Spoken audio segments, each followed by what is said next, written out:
Hello friends, एक नई कहानी में आपका फिर से स्वागत है।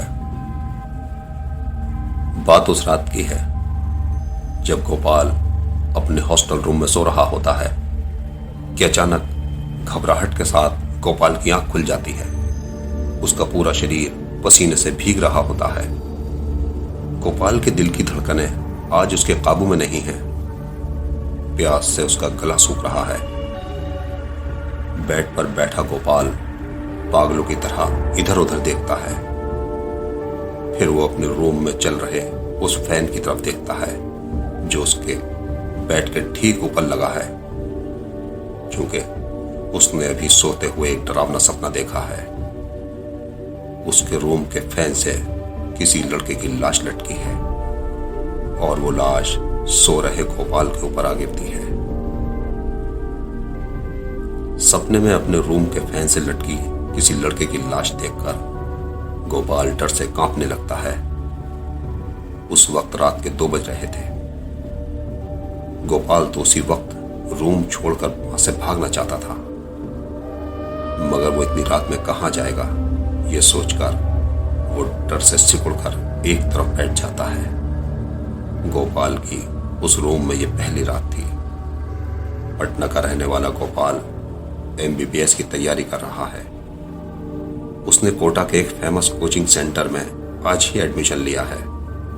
पटना का ही रहने वाला नरेश, जो गोपाल का एक अच्छा दोस्त है, वो भी MBBS की तैयारी कर रहा है और कोटा के उसी कोचिंग सेंटर में एडमिशन ले चुका है। लेकिन नरेश कोटा एक दिन लेट पहुंचता है। कोटा पहुंचकर नरेश उसी रूम नंबर 16 में गोपाल के साथ शिफ्ट हो जाता है। नरेश को देखकर गोपाल खुश हो जाता है। वो अपने मन में सोचता है, चलो एक से भले 2, अब डरने की कोई बात नहीं है। दोनों साथ साथ रहेंगे और स्टडी करेंगे।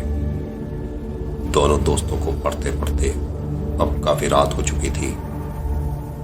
गोपाल ने नरेश से कहा, मुझे नींद आ रही है, मैं तो सोने जा रहा हूं। तुम्हें जब सोना हो तो लाइट ऑफ कर देना।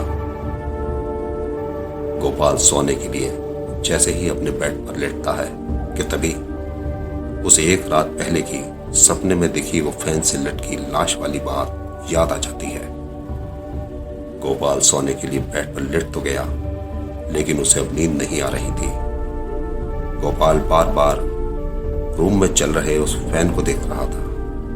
फैन को देखते देखते गोपाल की आंखों में नींद आ जाती है। अभी वो ठीक से सोया भी नहीं था कि घबराकर उसकी आंख खुल गई। गोपाल को नींद आते ही आज फिर ऐसा लगा कि फैन से लटक रही किसी लड़के की लाश उसके ऊपर आ गिरी। गोपाल डरकर स्टडी कर रहे नरेश के पास आकर उससे कहता है, क्या तुम्हें सोना नहीं है? 2 बज रहे हैं, अब सुबह उठकर कोचिंग भी जाना है, चलो सो जाओ। नरेश को शायद आज नींद नहीं आ रही थी और वो इसीलिए बैठा पड़ रहा था। नरेश ने जब सोने से मना कर दिया तो गोपाल वापस अपने बेड पर आ गया। इस बार गोपाल ने सोचा, क्यों ना चादर ओढ़कर सोया जाए। गोपाल ने चादर ओढ़ी और वो फिर से सोने की कोशिश करने लगा, लेकिन उसे अब नींद कहाँ आने वाली थी। वो तो बस फैन से लटकी उस लाश के बारे में सोच रहा था कि तभी किसी ने उसकी चादर खींच ली। गोपाल तो पहले से ही डरा हुआ था। अब उसे ऐसा लगा कि कोई वहां पर था जो तेज कदमों के साथ बस वहां से अभी गया है।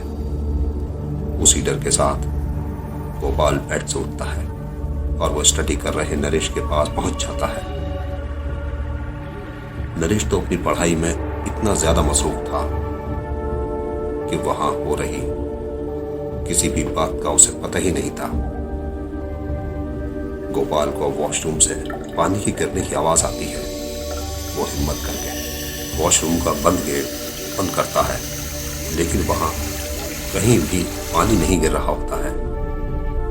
गोपाल जब वॉशरूम से बाहर आता है तो पानी के फिर से गिरने की उसे आवाज आने लगती है। गोपाल को पहले से भी ज्यादा डर लगने लगता है। वो चादर ओढ़कर बेड पर लेट जाता है कि कुछ ही देर बाद बेड पर गोपाल के पास कोई आकर लेट जाता है। गोपाल समझता है कि नरेश आकर उसके पास लेटा है। गोपाल कहता है, नरेश, तू लाइट ऑफ करना भूल गया? जा, पहले लाइट ऑफ कर, बाद में सोना। जब गोपाल के कहने पर लाइट ऑफ नहीं होती है तो गोपाल बेड से उठकर खुद लाइट ऑफ करने जाता है, लेकिन वो नरेश को अभी भी स्टडी करता देख हैरान रह जाता है। गोपाल सोचता है कि नरेश यहां बैठा स्टडी कर रहा है तो फिर उसके पास बेड पर कौन है। गोपाल की डर से हालत खराब हो जाती है। उसकी वो रात ऐसी ही उलझनों में गुजरती है। गोपाल और नरेश को सुबह कोचिंग सेंटर जाना है। वो दोनों ही कोचिंग जाने की तैयारी में लग गए। गोपाल जल्दी जल्दी तैयार हो रहा था क्योंकि वो नहीं चाहता था कि नरेश तैयार होकर उससे पहले चला जाए और वो उस रूम में अकेला रह जाए। गोपाल आज डर से वॉशरूम नहीं गया, उल्टा सीधा बस तैयार होकर रूम से बाहर निकलते हुए आवाज देकर कहता है, नरेश, मैं नीचे जा रहा हूं, रूम को ठीक से लॉक करके आना। गोपाल तेज कदमों के साथ उस रूम नंबर 16 से बाहर आ जाता है। जैसे ही गोपाल लिफ्ट के जरिए उस बिल्डिंग से नीचे आता है तो पहले से ही उसके इंतजार में बिल्डिंग से नीचे खड़े नरेश को देखकर वो दंग रह जाता है। गोपाल नरेश से कहता है, तुम यहां कब आ गए? नरेश गोपाल के सवाल का जवाब देते हुए उससे कहता है, तुम्हारे इंतजार में कब से मैं यहां खड़ा हूं, आज तुम लेट करा कर रहोगे। गोपाल हैरानी के साथ नरेश को नीचे से लेकर ऊपर तक देखता है कि उसके साथ बात कर रहा ये नरेश ही है। गोपाल नरेश से कहता है, ऐसा कैसे हो सकता है? तुम तो अभी रूम के अंदर थे, तुम्हारे साथ मैंने खुद बात की है। नरेश गोपाल से कहता है, वो तो मुझे पता नहीं तुमने मेरे साथ बात की है या नहीं, लेकिन मैं झूठ नहीं बोल रहा। मैं यहां काफी देर से खड़ा तुम्हारा इंतजार कर रहा हूं। अगर तुम्हें मेरी बात पर यकीन नहीं है तो सामने खड़े बिल्डिंग के उस वॉचमैन से पूछ लो। गोपाल ये कहते हुए वापस अपने रूम पर जाने के लिए दौड़ता है। अगर तुम यहां हो तो फिर वहां कौन है?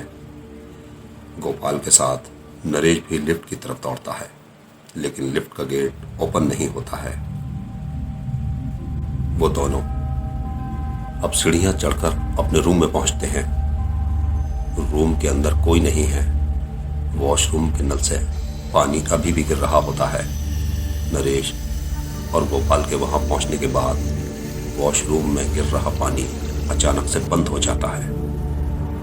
अपने रूम के अंदर हो रही अजीब अजीब सी घटनाओं के बारे में गोपाल जब नरेश को बताता है तो वो भी गोपाल की बातें सुनकर खौफजदा हो जाता है।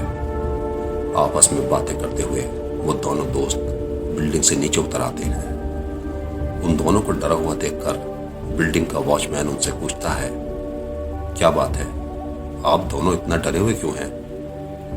गोपाल अपने उस रूम नंबर 16 में घट रही घटनाओं के बारे में वॉचमैन को बताता है तो हॉस्टल का वॉचमैन हैरानी के साथ गोपाल और नरेश से पूछता है, तुम्हें जो रूम दिया गया है, क्या उस रूम के बारे में तुम्हें सच में कोई जानकारी नहीं है? वो भूतिया रूम पिछले 2 साल से बंद पड़ा था। जब से उस लड़के ने वहां पंखे से लटक कर आत्महत्या की है, उसका भूत आज भी वहां दिखाई देता है। तुम तो पढ़े लिखे हो साहब, एक बार नेट पर उस रूम नंबर 16 के बारे में सर्च तो कर लिया होता। नेट पर उस रूम के बारे में सब कुछ पढ़ा है। वो लड़का भी आप लोगों की तरह यहाँ कोटा में कोचिंग करने आया था। बेचारे पर पढ़ाई का बोझ इतना ज्यादा पड़ गया कि वो डिप्रेशन का शिकार हो गया और एक दिन उसने आत्महत्या कर ली। वॉचमैन की इन बातों को सुनकर गोपाल और नरेश के पैरों के नीचे से जैसे जमीन ही निकल जाती है। वो सोचने लगते हैं, उन्होंने उस रूम के अंदर जो कुछ महसूस किया वो सब उनका वहम नहीं बल्कि सच था। गोपाल और नरेश को ये सब पता चल जाने के बाद उस हॉस्टल का वो रूम नंबर 16 एक बार फिर से खाली हो जाता है। तो ये थी हमारी अच्छी कहानी। अपना कीमती वक्त हमें देने के लिए धन्यवाद। कहानी पसंद आई हो तो वीडियो को लाइक करें, शेयर करें। ऐसी ही सच्ची डरावनी कहानियां सुनने के लिए हमारे चैनल को सब्सक्राइब करें।